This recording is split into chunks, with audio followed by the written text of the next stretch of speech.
Soundings presents an unabridged recording of Death of an Author, written by E.C.R. Lorac and read by Simon Mattacks. The moral right of the author has been asserted. This performance is owned by Soundings. Chapter 1. Andrew Marriott, managing director of Langstons, the publishers, was often heard to say that 30 years' experience of writers had given him so much insight into their peculiar mentality that he'd acquired a special technique for dealing with them. Marriott was a shrewd man, and he had a natural facility for getting onto good terms with his fellow beings and for influencing them in the right direction. The right direction, in Marriott's judgment, was generally synonymous with the welfare of Langstons.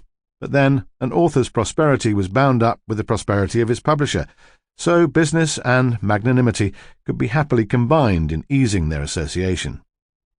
Since Langstons was a very prosperous firm, Marriott was an exceedingly busy man, but he knew that the best way of saving time sometimes was to appear prodigal of it, and when Michael Ash came to see him, Marriott would dismiss his stenographer, push his writing pad away, and prepare for an hour's discursive gossip on matters bookish and academic.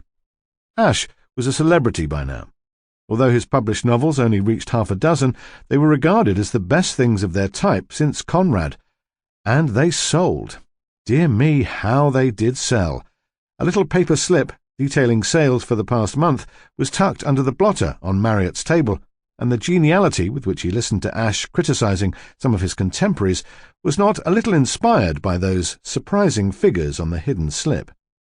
"Fact is, one gets stereotyped and then one slides downhill," said Ash. "Even Galsworthy did, for all his felicity of manner and his power of delineating character. His later work wasn't as good as his middle period. I'm thinking of breaking fresh ground in my next book. I'm getting stylized, and that's the onset of fossilization via coagulation. I'm going to run amok and take to crime for a living." "My dear Ash!" Marriott's tone was scandalized, for all that he'd understood the other's trend of thought perfectly. "If you're afraid of getting stale, and I for one don't see any signs of it, go for a voyage. Get a passage to Australia or Tristan da Cunha or Tierra, in a wind-jammer for preference, but don't utter these wild threats. Crime stories are a legitimate branch of fiction, but they're mere ephemerals, selling like hotcakes today and gone tomorrow." "What about this one, most learned judge?" Ash went to the bookcase and picked out one of the volumes, all produced by the firm of Langston, that were packed there into such neat ranks. "The Charterhouse Case by Vivian Lestrange," he read. "Is that your notion of an ephemeral, O worthy Daniel? 3 years ago, wasn't it? And—" Sample complete. Ready to continue?